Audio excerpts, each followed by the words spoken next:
Hey, Monica, Hi, Kimberly. How are you? doing good, doing good. I'm really excited to be talking about this topic today. Me too. I like a good mindset bit. Absolutely. So, why don't you go ahead and introduce yourself real quick? My name is Monica Crawford. I am the owner of 50 Fierce and Fit, and I help female first responders lose fat, gain strength, and take back their confidence so they are always fit for duty. I love it. I love it. Serving our community. And I am Kimberly Stratman. I'm a certified life coach, certified retirement life coach. And I also serve our first responders in a little bit different way than Monica does. I help first responders retire everything but the finances, where you're talking about life, relationships, and health, and when basically what are you going to do with the rest of your life. And I also coach high performing women to either be very content where they are or to reach the next level. And again, like you mentioned earlier, mindset is what it's all about.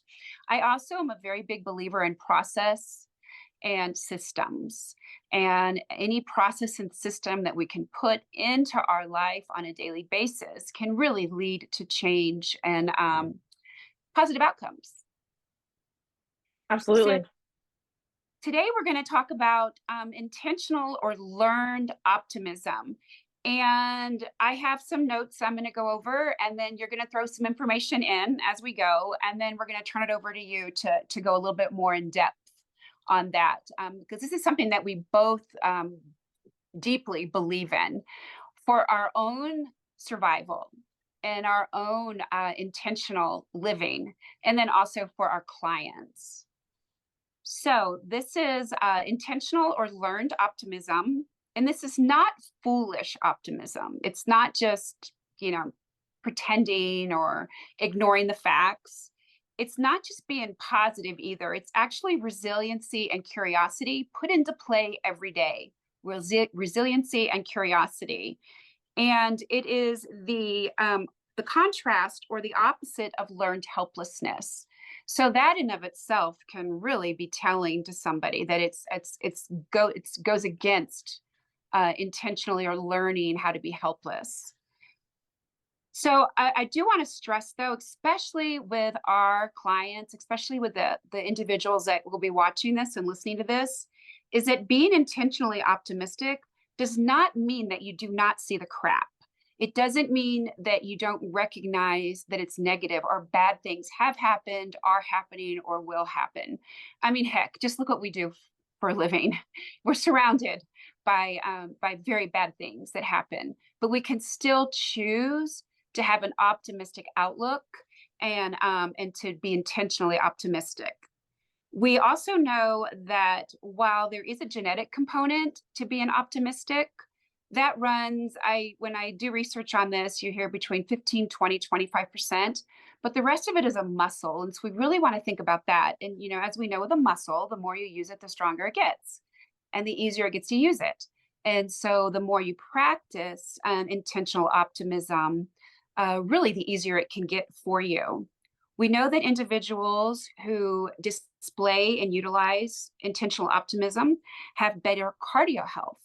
They have better, longer lives. So they're not just living longer or sick, they actually have a higher quality of life. They tend to make better decisions and they make healthier decisions. Is there anything you want to throw in there on that, or do you want to just do it all at the end? I mean, first thing that comes to mind is just the mindset shift of maybe recognizing if you're in that learned helplessness stage. Because even though I wouldn't say I've identified with that like 100% in my life, but I can think of a time where I was struggling and I had more of like that victim mindset. Because that's what that makes me think of like the learned helplessness, the victim mindset type of thing.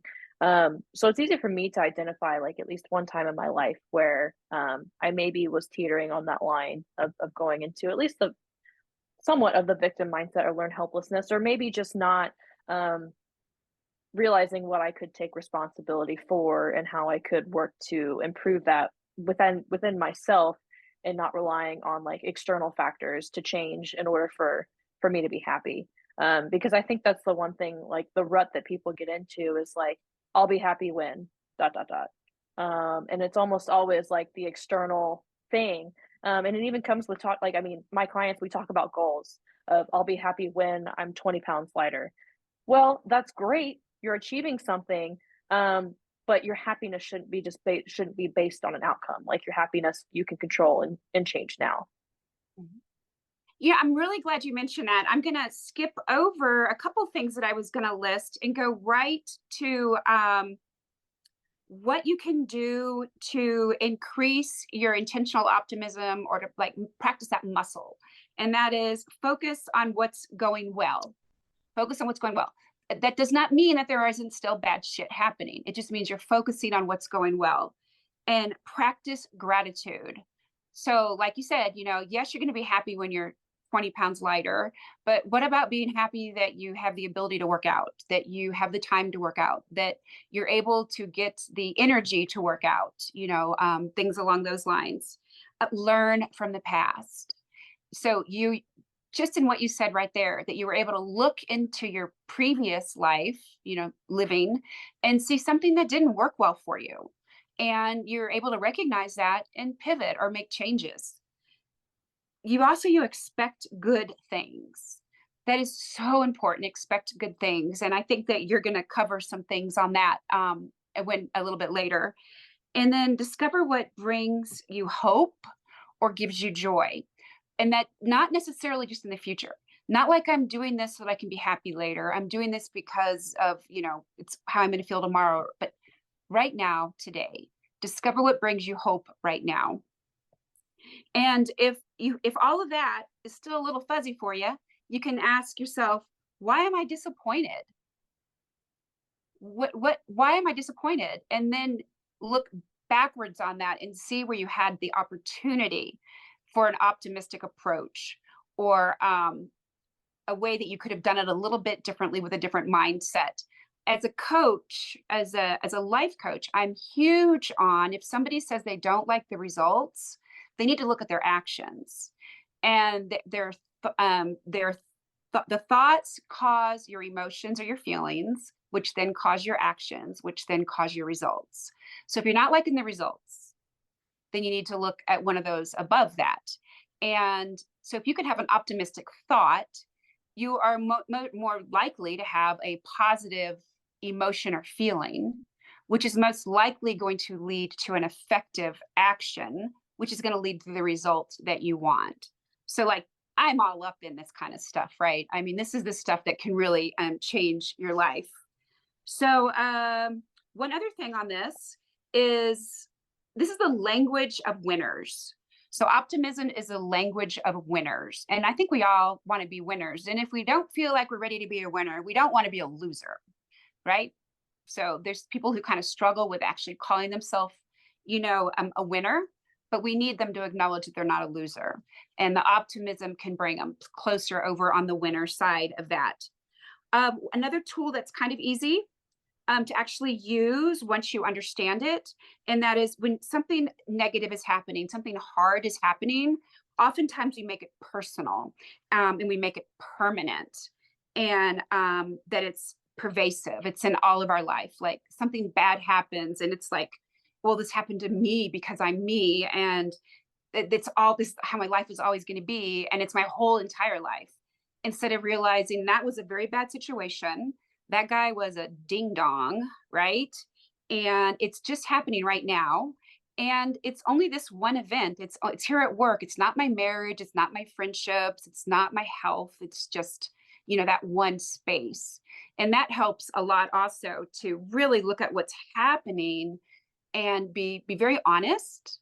Because remember, it could suck, right? There's things that are bad, but then approach it with optimism. Make sure that the thoughts that you're telling yourself, you're doing it optimistically. I would love to hear how you use this for your clients, with your clients, and how you use it as a tool for them. Yeah, so the mindset coaching is the one thing I enjoy most, and I think that's cool about what we do because a lot of times it just takes introducing a different perspective to someone for like that light bulb to go off because usually it's not something that they've ever thought about in that way or considered before. And that's the cool thing for me is to see usually at some point within my 6-month coaching programs, you see a like a switch flip, and all of a sudden their attitude changes and just like their whole like demeanor changes within the program. And that's so cool that they're just like all of a sudden it clicks and they're dialed in. They're like, let's go. This is working. This is awesome. I'm so excited. So it takes some time. It doesn't happen overnight. But there were a couple takeaways. I was taking notes as you were talking. Um, I like the idea of focusing on what's going well, because that's what I like to do. Anytime I do a video check-in with someone, I have them answer what's like that's the first thing. What's a win for the week? What's going well? The second question is what's something you're struggling with? Because there's always something you can improve or work on, and that's what I like to dive in on. I'm going to celebrate your win with you, but I'm going to help you to keep working through whatever you're struggling with because this is an ongoing process. Um, and then I usually ask what they're enjoying about the program, if there's anything else I can do better to help benefit them. So it's great to celebrate the wins, to highlight first what's going well, because it's really easy, especially if you're in a personal like improvement process of any sort, to get down and frustrated on ourselves. Especially first responders, like women, female first responders, we're super hard on ourselves all the time, and I'm guilty of it too. And even when you get into the world of weight loss, they're like, "Well, the scale went up 2 pounds," and I'm like, "It's okay, it's gonna be okay. I understand how that's frustrating, but let's pull back the lens and take a bigger picture look at that. And then, of course, we can dive in onto maybe why they're struggling that week or what's affecting the scale. But I think it's important to look at both of those of what's going great. I still want to be better. Where can I improve? And then we work through the perspective shifts on both of those things. The other thing I've been focusing on and posting a lot about is finding your hobbies, because that's what gives you joy. Because that's what makes you who you are. I made a post about this week that first responders get into the rabbit hole of it becomes their identity, especially as a new rookie. You're on the street, like it's like my sole existence is to be a police officer. And God bless, I've seen it this week with just stories that I've heard of new rookie cops having issues with like a loved one being in the hospital and they like didn't want to leave work. And we're like, no, no, no, you go be husband first. This will be here when you get back. So it's like trying to get people to remember that like the police officer, the fireman, the EMS personnel, like that is not your sole existence. That is a part of who you are. It's what you do. It's not your sole identity. And some people, it's really easy to get into that rigmarole of maybe things aren't great at work. Maybe the environment's not the greatest.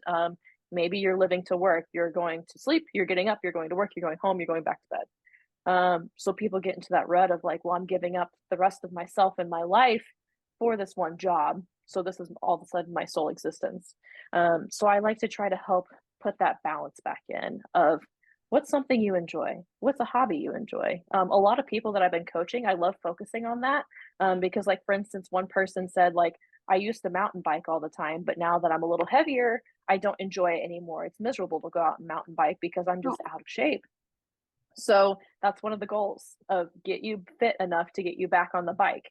Has nothing to do with law enforcement, has nothing to do with any career thing related. It's let's get you back to the hobbies you enjoy, because that's going to be your coping mechanism for the job that you're doing.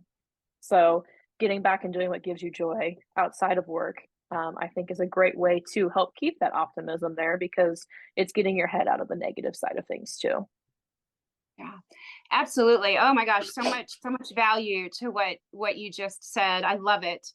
And for first responders, I think it's just okay. So we have had a lot of suicides recently down here.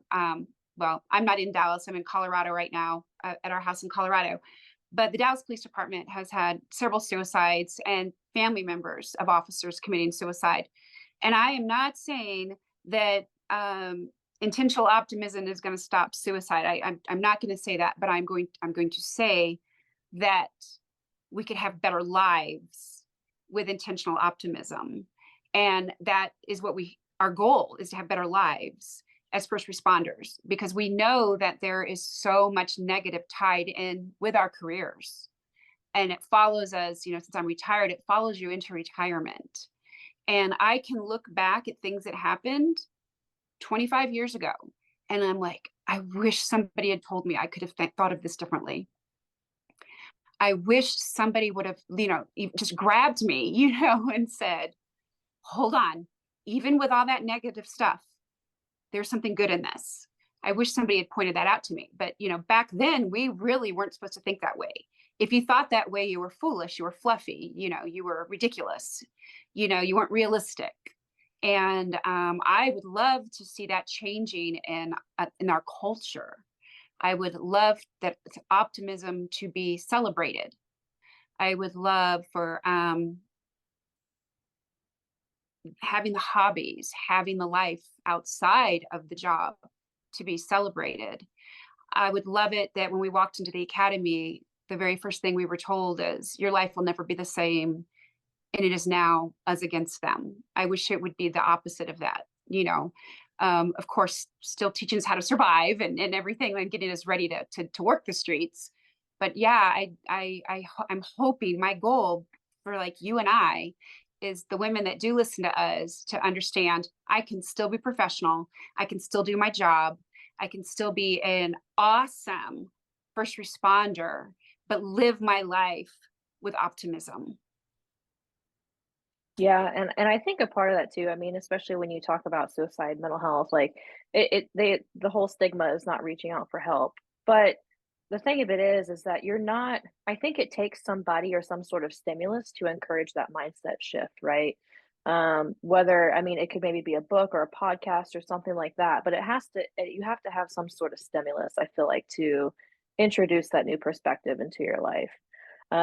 So I say that to say I think it takes either you're surrounding yourself with good media, but it's even more beneficial to surround yourself with other good people that are going to challenge you in some of your mindset and ways as well. And those may be people that are not even in your career field, that are Right. going to bring that different perspective because it's really hard if your circle is all cops. That's a lot of times you guys are going to think the same way. You're going to share the same experiences. You're all going to gripe and bitch about the same thing day after day. Hopefully there's a positive person in there that can help shift your mindset and say, hey, like it's not that bad, let's try this. Hopefully you have those positive people there. But I think whether it's a friend, your spouse, I mean, whoever, surround yourself with those people that are going to be positive influences for you, that are going to challenge your mindset, that are going to continue to help you grow. um, whether it's coach or whoever. But I really think it takes like that external stimulus to help you to if you're in a dark hole, it's definitely going to help you pull yourself out of that dark hole, and then just continue that continual growth too. And there are some, remember we said we want to be able to recognize the negative. So it's funny to me because I'll have people who are always saying to me, oh, Lieutenant, you were always so happy. You were always so positive. You were always so optimistic. You always expected the best. I loved it. I loved it. And then there's other people that would say, you're clueless, but you're not. I wasn't clueless. I was very well aware of what was going on. I just chose to approach it a certain way because I learned the older I got and the longer I did the job, I learned that I wasn't going to survive if I did not approach it differently. I turned to optimism, not even realizing that it was a concept. To me, it's like I've got to find the good today. I have to find the good today. I just can't survive. My children need me to find the good today. And I don't want to be in a marriage that's based on negativity. So we had to find the optimism and approach life that way. So I realized this took a heavy turn on that, but it is real life. And if we're going to choose optimism, we need to have our feet on the ground and really recognize life and make the choice to be optimistic. Make the choice to believe that our food choices are going to nurture our body. That if I'm doing the workout that you've picked for me to do, knowing me, and you've told me to do these exercises, I'm going to believe that these exercises are going to help me reach my goal. And because I believe that, I do them. And I do them as often as you tell me to. And I'm prepared for my workout and I'm hydrated and I'm getting the sleep that I need because I believe, optimistically, I believe that what Coach Monica is telling me to do is going to work. So that's optimism in a nutshell. Yeah. You said it earlier. I'm not sure if we were recording when you said it, but I like it because I wrote it down that resilience is a choice. Thank you for saying that if I did not say it on the recording. Resiliency is a choice. Being resilient is a choice. And yeah, it's something we have to remind ourselves to do also. And resiliency might be shifting, might be pivoting. And I would invite individuals to go to YouTube and search resiliency, search intentional optimism. Now, some of it gets a little deep because it's, sciencey and stuff, but there's a lot of real people talking about how they put this into action in their lives. And there's lots of quotes out there about resiliency. And that while these individuals were living a resilient life, they also had to have optimism in it. And you will find that some of the people that made some of the most remembered quotes, they had really shitty lives. I mean, very bad things happened to them, and they still chose to live with optimism. They left a positive mark on the world. Yep. Absolutely. I think that's a great way to cap this off. How would you like people to get a hold of you? Find me on Facebook. 50 Fierce and Fit group is where you'll find my community. We just went over 1,000 members within the last month. So big win there. Big thank you to my community there. But there's 1,000 female first responders, and there's some guys too. We've been sharing a lot of wins, cheering each other on. There's even people who are just following along in the group, learning from the group that aren't receiving one-on-one coaching from me, that are making progress, that are sharing their progress, which is exciting. That my message is getting out and it's helping people to improve their lives however they want to use it, whether it's just through the group and the community and the content I put in there, or it's through one-on-one coaching with me. I do offer those programs. So if you're looking for a little bit more help in reaching your goals, you're tired of spinning your wheels and you want to be fit for duty and always feel confident, that's a great way to do it. And I'm always here to be a good resource for you either way. Love it. And then when they join your Facebook page or group? It's a group. Okay, when they join your group, they can then also start getting your emails. Is that correct? Yes, there is a post that's pinned at the top of the page. You might have to tab over a couple. I'm not sure where it's at up there, but it's at the top of the page. You can click on that and get into my email list. I do throw out some extra content in there that's not posted within the group. Sometimes I repurpose it, but there's a little bit extra in there. Just resources and stuff to come to your inbox versus trying to dig through Facebook, because sometimes we don't always get those notifications, so you might miss things. So the email is a great way to guarantee that you're getting everything that I'm sending out. Good info. And I love getting your emails. Really good information on that. I know you put a lot of time and effort into it, so thank you for that. And to get a hold of me, there's the Bold and Brave Women on Facebook. It's a group, a public group, and I will put my email address in the notes on this. And also, if you could like and subscribe to the channels that you see or the pages that you see this video on. Monica and I are committed to serving individuals that want to be served. And we're ready when you're ready. So even if you're just following along for a little bit, but really aren't ready to get into that physical fitness and nutrition or life coaching relationship, we're still here for you. Still Absolutely. here for you. So thank you so much, Monica. So much information. Thanks so much. You're welcome. Thank you.